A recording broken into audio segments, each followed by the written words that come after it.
Hey everyone, आज के time पर हम फ़ोन और कंप्यूटर जैसे कई इलेक्ट्रॉनिक डिवाइस को आसानी से यूज़ कर पाते हैं। पर क्या आपको पता है कि हम as a human being machine को क्या करवाना चाहते हैं? मशीन को कैसे पता चलेगा?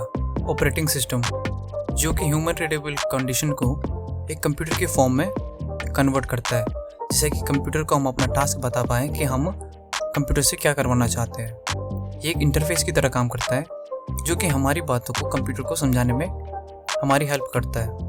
तो ऑपरेटिंग सिस्टम कैसे काम करता है? अगर माना किसी यूज़र ने कुछ इनपुट किया, हमने कीबोर्ड से कुछ टाइप किया, तो वो एप्लीकेशन को बताएगा कि वो इनपुट किया गया है। उसके बाद वो ऑपरेटिंग सिस्टम को बताएगा कि ये टाइप किया गया है। फिर वैसे ही उसके अकॉर्डिंग जो रिस्पॉन्स होगा वो हार्डवेयर को बताया जाएगा कि यूज़र की डिमांड है कि वो स्पीकर चलाए।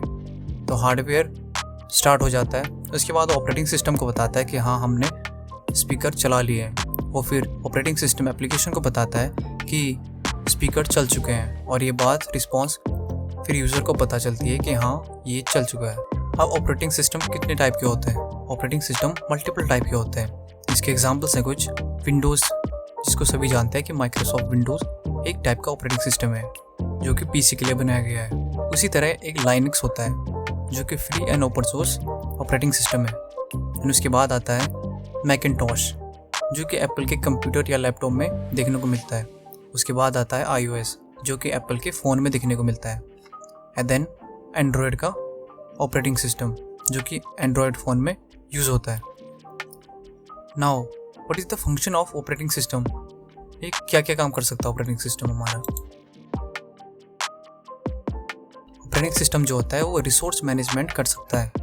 यानी ऑपरेटिंग सिस्टम ये सब हैंडल करता है कि कौन से रिसोर्सेज मशीन यूज़ कर रहा है। मतलब क्या मशीन हमारा CPU यूज़ कर रहा है, क्या मशीन हमारा रैम यूज़ कर रहा है, क्या वो स्टोरेज यूज़ कर रहा है, या फिर नेटवर्क यूज़ कर रहा है, या फिर GPU, display, mouse, keyboard, monitor, क्या क्या यूज़ कर रहा है हमारा कंप्यूटर। इन सब की जो इन्फॉर्मेशन रखता है वो है ऑपरेटिंग सिस्टम।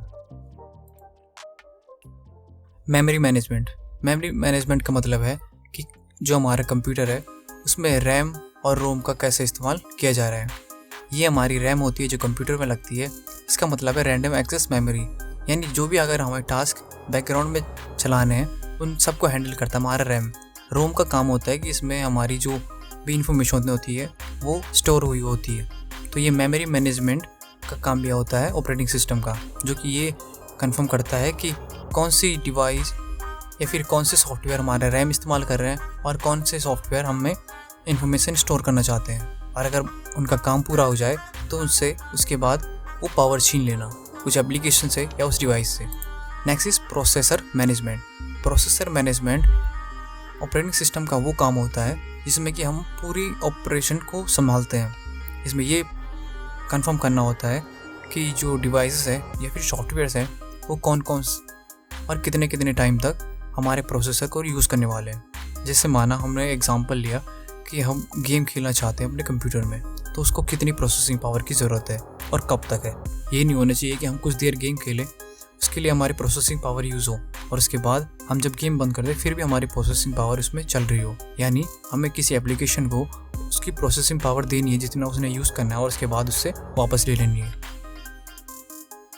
नेक्स्ट काम होता है ऑपरेटिंग सिस्टम का डिवाइस मैनेजमेंट। डिवाइस मैनेजमेंट मतलब है कि हमारा जो ऑपरेटिंग सिस्टम है वो ये सब कंफर्म करता है कि हमारे कौन कौन से डिवाइसेस अभी मशीन से जुड़े हुए हैं, जैसे कि printer, USB, mouse, graphic card, storage, कौन कौन से डिवाइसेस अभी हमारे मशीन से जुड़े हुए हैं। उन सबको हैंडल करने का काम भी ऑपरेटिंग सिस्टम का होता है। The next is file management. File management मतलब कि हमारी जो फाइलें होती है, मल्टीपल्स फाइल्स होती है कंप्यूटर में, उनको मैनेज करना। मतलब कौन सी एप्लीकेशन या फिर कौन सा सॉफ्टवेयर कहाँ से किस लोकेशन से डेटा लेना चाहता है, कितना डेटा लेना चाहता है, कब तक लेना चाहता है, और कौन सा सॉफ्टवेयर अपनी इन्फॉर्मेशन रखना चाहता है, कौन सा निकालना चाहता है, उसका स्टेटस क्या है, कौन कौन से यूज़र हमारे उसमें एंटर है अभी। जिससे ये पता चलता है कि जो फाइल्स में हमारा डेटा है किस ऑर्डर में रखा गया है। ये सब जो काम होता है ये फाइल मैनेजमेंट करने का ये भी ऑपरेटिंग सिस्टम के अंदर ही आता है। Next is security. एक ऑपरेटिंग सिस्टम का जो मेन काम होता है उनमें से एक है सिक्योरिटी। मतलब कहीं ये ना हो कि हमारा ऑपरेटिंग सिस्टम यही ना डिटेक्ट कर पाए कि अनऑथराइज्ड जो लोग हैं, यानी कोई भी लोग हमारे कंप्यूटर में घुस आ पा रहे हैं और हमारे इस मशीन को यूज़ कर पा रहे हैं। तो ये सब ख्याल रखना होता है ऑपरेटिंग सिस्टम को कि कहीं कोई अनऑथराइज्ड लोग जो कि जिनके पास परमिशन नहीं है हमारे ऑपरेटिंग सिस्टम में या हमारी मशीन में घुसने की, हमारी मशीन का इस्तेमाल कर पा रहे हैं। Types of operating system. ये ऑपरेटिंग सिस्टम कितने टाइप्स के हो सकते हैं? जो पहला इसमें है मल्टी प्रोग्रामिंग ऑपरेटिंग सिस्टम।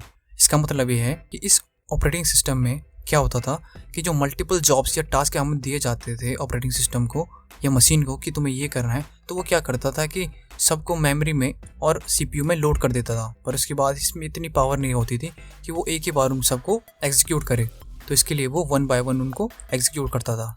इसमें हमारा एग्जाम्पल है डॉस, जो कि माइक्रोसॉफ्ट डॉस का था। वो तब आया था, इतना कैपेबल नहीं था वो कि मल्टीपल ऑपरेशन एक टाइम पे कर पाए, मल्टीपल टास्क को एक बार में नहीं करके, बल्कि उन्हें 1 बाय 1 करता था।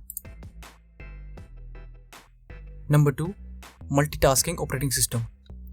मल्टीटास्किंग ऑपरेटिंग सिस्टम वो ऑपरेटिंग सिस्टम होता है जो कि मल्टीपल जॉब्स या फिर टास्क को लोड करता है मेमोरी और सीपीयू में और उन्हें एक ही टाइम पे एग्जीक्यूट कर सकता है। ये हमें लगता है कि वो एक ही टाइम पे एग्जीक्यूट कर रहा है। क्यों? क्योंकि उसकी स्पीड इतनी ज़्यादा होती है कि हमें ऐसा लगता है कि वो एक ही टाइम पे लोड हो रहे हैं। और इसका एग्जांपल है विंडोज़ के जो भी नए वाले ऑपरेटिंग सिस्टम है वो सभी मल्टीटास्किंग कर पाते हैं। मतलब मल्टीपल एप्लीकेशन को बैकग्राउंड में चलते रहना और जो हम इस्तेमाल कर रहे हैं वो इस्तेमाल करके बैकग्राउंड में जो भी टास्क हो रहा है उस पर भी नज़र रखना और चंद सेकंडों में दूसरी एप्लीकेशन को भी चलाते रहना। मल्टी प्रोसेसर ऑपरेटिंग सिस्टम वो ऑपरेटिंग सिस्टम होता है जिसमें कि हमें इस ऑपरेटिंग सिस्टम में मल्टीपल प्रोसेसर आपस में कम्युनिकेट कर रहे होते हैं और सेम मेमोरी और इनपुट आउटपुट को शेयर कर रहे होते हैं। इसमें किसी एक टास्क को पूरा करने के लिए मल्टीपल प्रोसेसर यूज में लिया जाते हैं और फिर उनसे आउटपुट दिया जाता है। Number 4, time sharing operating system. Time sharing operating system एक ऐसा टाइप का ऑपरेटिंग सिस्टम होता है जिसमें कि मल्टीपल प्रोसेसर किसी भी लोकेशन पे कोई भी यूज़र यूज़ कर सकता है। यानी अगर मैं दिल्ली में बैठा हूँ तो किसी और जगह पे बैठे इंसान का मैं प्रोसेसर यूज़ कर सकता हूँ, वो भी वर्चुअली, यानी किसी और की मशीन में कहीं भी यूज़ कर सकता हूँ और पूरी पावर, सबकी पावर मैं इस्तेमाल कर सकता हूँ, जिसे कहते हैं हम टाइम शेयरिंग ऑपरेटिंग सिस्टम। इसमें क्या होता है, इसमें किसी लिमिटेड टाइम के लिए पूरी पावर किसी एक यूज़र को दे दी जाती है और फिर जब उसका काम पूरा हो जाता है तब वो फिर प्रोसेसिंग पावर किसी दूसरे को ट्रांसफ़र की जा सकती है। Number 5, real time operating system.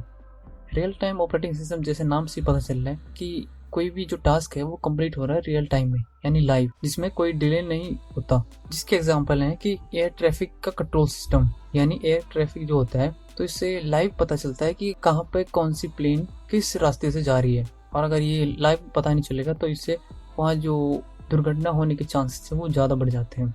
और इसका दूसरा एग्जाम्पल है कमांड कंट्रोल सिस्टम, जो कि बैकएंड सर्वर में काम किया जाता है। जो भी काम बैकएंड में चलता है वो CMD के जरिए किया जाता है और ये अगर रियल टाइम में ना हो तो इससे यूज़र डिस्ट्रैक्ट हो जाता है और फिर उस साइट या फिर उस ऐप से नहीं जुड़ता। इसलिए ये सब रियल टाइम में करना होता है। तब तक के लिए फ़िलहाल इतना ही। Keep learning, keep growing.